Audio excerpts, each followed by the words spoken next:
अस्मद्गुरुभ्यो नमः।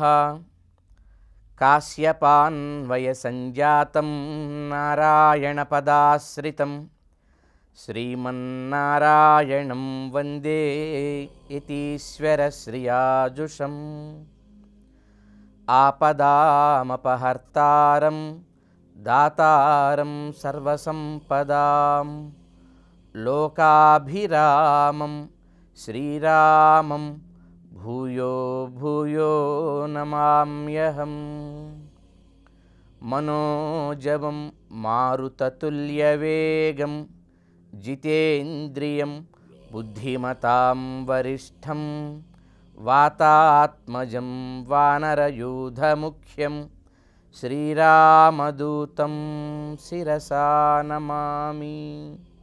కేవలం ఈ ఒక్క భూమికి ఈ అయోధ్య వరకే కాదు, యావదావతే చక్రం యావతీ చ వసుంధర, ఈ కాలచక్రం మొత్తానికి, ఈ వసుంధర మొత్తానికి, యావదావర్తతే చక్రం యావతీ చ వసుంధర తావత్వమిహ సర్వస్య, అందరికీ, ఈ మనిష ఆ భూతమా ఈ చరమా అచరమా అని సంబంధం లేదు, సకల భూత జాతములకు చరాచరములకు కూడా తావత్వమిహ స్వామిత్వమనువర్తయ, నువ్వే స్వామిగా పరిపాలించవయ్యా. ఇది భరతుడు వాల్మీకి రామాయణంలో యుద్ధకాండలో రావణ సంహారమై తిరిగి రామచంద్రమూర్తి అయోధ్యకు వచ్చి పట్టాభిషిక్తుడు అవుతున్న సందర్భంలో రామ పట్టాభిషేక సర్గలు చదవండి ఒక్కసారి, ఇళ్ళకి వెళ్ళి.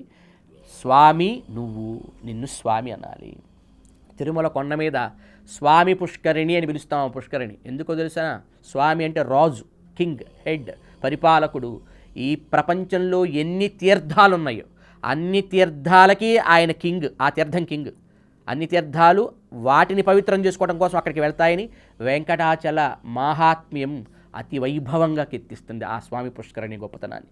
పరమపదంలో వైకుంఠంలో ఉండేటువంటి ఐరమ్మదం అనే సరస్సు, అక్కడ ఉండేటువంటి విరజ అనే దివ్యమైనటువంటి నదము ఈ స్వామి పుష్కరంలో అంతర్భవించి, ఎందుకంటే ఆ కొండ అక్కడి నుంచి వచ్చింది.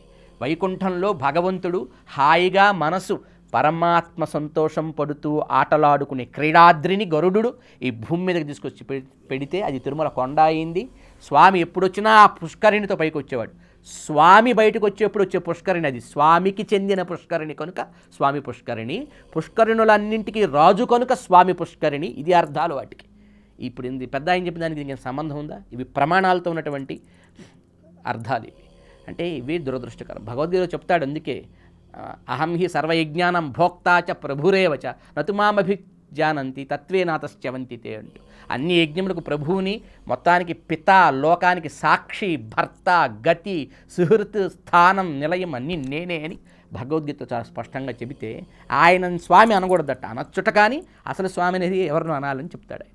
అంటే ఈవేళ భాషాపరమైన జ్ఞానం, శాస్త్రీయమైనటువంటి విజ్ఞానం, కట్టుబాటు ఏమిటి, దాని ధార్మికమైన నిష్ఠ ఏమిటి అనేటువంటి అవగాహన లేకుండా అరకొరగా చదువుకొని వచ్చి లేదు దుర్బుద్ధితో దురుద్దేశ్యంతో దాన్ని ప్రజల మీదకి రుద్దాలనేటువంటి పరిస్థితి బయట పెరుగుతుంది. కనుక మనం రామాయణాన్ని అధ్యయనం చేయాలి. సుందరకాండని మనం పారాయణ చేయాలి. సుందరకాండలో సీతమ్మ రావణాసుడికి రామతత్వ వైభవాన్ని నిరూపించి చెప్పాక అతడికి కోపం వచ్చి సీతమ్మని బెదిరించమని చెప్పి వెళ్ళాక ఆ పక్కనున్న రాక్షస స్త్రీలు ఆవిడకి దుర్బుద్ధితో దుర్బోధలు చేస్తారు. అక్కడి నుంచి మనం ఇంత దూరం పక్కకు వచ్చాం.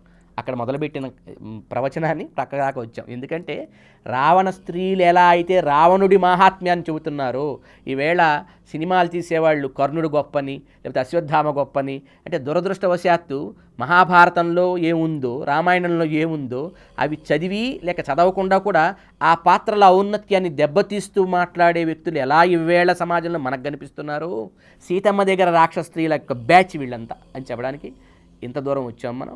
అట్లా రాక్షస స్త్రీలంతా కూడా సీతమ్మని రావణ వైభవం గురించి చెబుతారు. అప్పుడు రావణ వైభవం చెబితే సీతమ్మ ఒక మాట అంటుంది, నేను నా కాలి గోటితో కూడా వాడి నీడను కూడా తాకను, నాకు రాముడే నాథుడు. నాకే కాదు, అసలు రాముడు జగన్నాథుడు, రాముడితో సమానమైన వాడు, అసలు దేవ యక్ష గంధర్వ కిన్నెర కింపురుషుల్లో ఇంకెక్కడా లేడంటూ సీతమ్మ చాలా నిష్కర్షగా అనన్య దైవత్వమయం అంటూ రాముడు తప్ప మరొక దైవం లేదంటూ దానికి డెడికేట్ అయి ఉంటానని చెబుతుందన్నమాట. మన భద్రాచల రామదాస్ గారు చెబుతారు అద్భుతంగా ఆయన దాశరథి శతకంలో, భండన భీముడు ఆర్తజన బాంధవుడు ఉజ్వల బాణతూణ కోదండ కళా ప్రచండ భుజతాండవ కీర్తికిన్ రామమూర్తికిన్ రెండవ సాటి దైవమిక లేడంచున్ గడగట్టి భేరికా డాండ డాండ డాండ డాండ నినదంబుల జాండంబు నిండ మత్త వేదండంబు నెక్కి చాటెదన్ దాశరథి కరుణాపయోనిధి అని ఎంతో అద్భుతంగానే చెబుతాడనమాట. ఒక పెద్ద ఢమరుకం తీసుకొని ఏనుగెక్కి ఒక పెద్ద మత్త దీన్ని ఎక్కి నేను ఆ కోదండరాముడి వైభవాన్ని కీర్తిస్తానని సీతమ్మ కూడా అలా చెబుతుందన్నమాట. సర్వాత్మన రాముడికే చెందినదాన్ని నేను రాముని తప్ప ఇంకెవరిని చెందినదాన్ని కాను అని చెబుతుందన్నమాట. రామచంద్రుడి యొక్క వైభవాన్ని సీతమ్మ మాటల్లో విన్న హనుమ చాలా ఆనందిస్తాడు. అంతేకాక హనుమకి ఎలా భగవత్ తత్వాన్ని అర్థం చేసుకోవాలో కూడా సీతమ్మ ఉపదేశం విన్నాక అర్థమైందని చెబుతారు. సీతమ్మతో మాట్లాడడానికి ముందు హనుమ నేను రామదూతనన్నట్ట, సీతమ్మతో మాట్లాడటం అయ్యాక రామదాసుణ్ణి అంటాడన్నమాట. అంటే దాస్యం ఎంత గొప్పది, భగవంతుడికి దాసుడిగా ఉండటం. భగవంతుడికి దాస్యం అంటే లోకంలో ఒక వ్యక్తి అణిచేస్తుంటే ఆ వ్యక్తికి ఇంకొకడు అణిచివేతకు గురవుతూ ఉండేటువంటి ఊడిగం కాదండి. ఇది కూడా ఒక ఆయన వక్రీకరించాడు ఈ మధ్య. దాస్యము శరణాగతి ఈ మాటలు గొప్ప మాటలు కావుట. చూడు ఒక్కసారి భగవద్గీత, చదువు ఒక్కసారి రామాయణం భారతం, ఎక్కడ చూసినా అడుగడుగునా శరణాగతి కనిపిస్తుంది అనమాట. అడుగడుగునా శరణాగతి. నేను నీ ప్రపన్నుణ్ణి శరణాగతి చేస్తున్నానంటుంది ద్రౌపదీదేవి. భగవంతుడు కాపాడాడు. నేను నీ ప్రపన్నుణ్ణి శరణాగతి చేస్తున్నాను, జ్ఞానబోధ చేయమంటాడు అర్జునుడు గీతా ప్రారంభంలో. 700 శ్లోకాలు అద్భుత వైదిక వాంగమయ సారభూతమైనటువంటి పిండితార్థాన్ని నిష్కర్ష చేసి అందించాడు భగవానుడు. అంటే శరణాగతి ఎంత గొప్పదండి. కంప్లీట్ సరెండర్ అవ్వటం భగవంతుడికండి. అర్హతలు లేనివాడికి, అయోమయంలో ఉన్నవాడు చేస్తే అది ఊడిగం. సకల అర్హతలు సకల క్వాలిటీసు కలిగినటువంటి పరాత్పరుడికి, అందరికీ కారణమై అంతర్బహిష్య తత్సర్వం వ్యాప్య నారాయణ స్థిత అని సర్వాత్మన వ్యాప్తి చెందినటువంటి భగవానుడిని గుర్తించకపోతే అది ఊడిగం అండి. గుర్తించక వాడికి వీడికి చేస్తే ఊడిగం. భగవంతుడిని గుర్తించి ఆయనకి చేసేది శరణాగతి. అది దివ్యమైనది అవుతుందన్నమాట. అది ఆ శరణాగతి వైభవాన్ని హనుమ గుర్తించాడు. తర్వాత సీతమ్మకి ఇంకా ఈ బాధ వేసి ఈ రాక్షసుడు సీతమ్మని బెదిరిస్తూ నేను తినేస్తాం, అది చేస్తాం, ఇది చేస్తాం అని బెదిరిస్తున్న సందర్భంలో త్రిజట అని ఆవిడ మేల్కొంది. సడన్గా అక్కడి నుంచి అకస్మాత్తుగా మేల్కొని, సీతమ్మని ఏం చేయకండి, మీకు అంతగా ఆకలిస్తే నన్ను తినండి, సీతమ్మని ఏం చేయొద్దు, నాకు ఒక భయంకరమైన కాలు వచ్చింది, అది వింటే మీరు కూడా భయపడతారని చెప్పి అందరూ ఒకసారి అలర్ట్ అయ్యి ఆవిడ చుట్టూ చేరారు. త్రిజట స్వప్నం అంటాను దీన్ని. త్రిజట తన స్వప్నంలో ఏం దర్శించిందో చెప్తుందన్నమాట. రాముడి యొక్క విజయాన్ని చూసినట్టు రాముడు పుష్పక విమానాన్ని అధిరోహించి సీతమ్మతో లక్ష్మణస్వామితో కలిసి శ్వేతవస్త్రములు, శ్వేతమాలలు, తెల్లని మాలలు ధరించి దివ్యమైన కాంతిపుంజంలా వెలుగుతూ ఆయన అయోధ్యకి వెళుతున్నట్టుగా ఆవిడికి దర్శనమిచ్చిందట. అది చెప్తుందన్నమాట.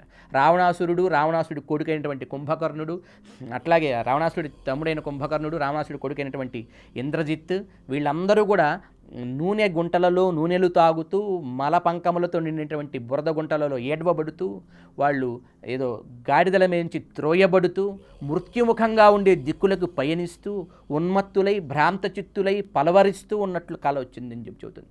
ఒక్క వ్యక్తి నాకు లంకలో కూడా బాగా కనిపించాడు, వాడు విభీషణుడు అని చెబుతుంది. విభీషణుడు శ్వేతవస్త్రములు ధరించి చతుర్దంతములతో ఉన్నటువంటి గజములను సేవించగా విభీషణుడు శ్వేతఛత్రములను ధరించి నాకు కనపడ్డాడు. రామదూత రామదాసుడైన ఒక వానరుడు ఈ లంకకు వచ్చినట్టు, ఈ లంకని మొత్తం ఆయన తగులబెట్టినట్టు, లంకని కోటబురుజులతో భగ్నం చేసినట్టు నాకు స్వప్నంలో వచ్చింది. కనుక సీతమ్మని ఎవరు హింసించడం మానేసి ఆవిడ రక్షణ కోరుకోండి. రేపొద్దున రాముడు ఇక్కడికి వచ్చి రావణ సంహారం చేసిన తర్వాత మీకు కూడా క్షేమం కలుగుతుంది అంటూ త్రిజట చెప్పగానే అప్పటిదాకా సీతమ్మని బెదిరిద్దాం అనుకున్న వాళ్ళంతా అలర్ట్ అయ్యారు. వేష్టితార్జున వస్త్రం తం విద్యుత్ సంఘాత పింగళం. ఒక మెరుపులన్నింటినీ కుప్ప చేస్తే, ఒక చిన్న ముద్ద చేస్తే, ఆకాశంలో మెరిసే చమక్మని మెరిసే మెరుపులను తెచ్చి ముద్ద చేస్తే ఎట్లా ఉంటుందో అంత తేజస్తో ఉన్నాడు. గొప్ప తేజస్వి చిన్న రూపంలోకి వచ్చాడు కదా, పింగాక్షుడై ఉన్నాడనమాట. వేష్టితార్జున వస్త్రం, తెల్లటి పట్టు వస్త్రాన్ని ధరించి సుకుమారమైన ఒక అద్భుతమైన ఒక చోటకి చేర్చబడినటువంటి విద్యుత్ సంఘాత పింగళం, మెరుపుల కూర్పులాగా పింగాక్షుడై కనపడ్డన ఆ స్వామి యొక్క తేజం చూసి ఓర్వలేక మూర్ఛిల్లింది Seethamma. For more videos like this, subscribe Big TV channel.